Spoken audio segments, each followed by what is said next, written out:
entry, time unknown. I just got out. Physics. Inside that place.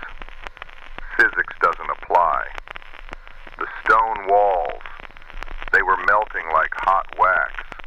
But the vision wasn't the worst part.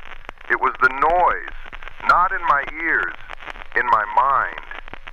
Thousands of them, voices, memories that aren't mine. I felt the death of an entire civilization crashing into my skull all at once. They told me to stop. They said if I took one more step, my consciousness would dissolve into theirs. I have to go back.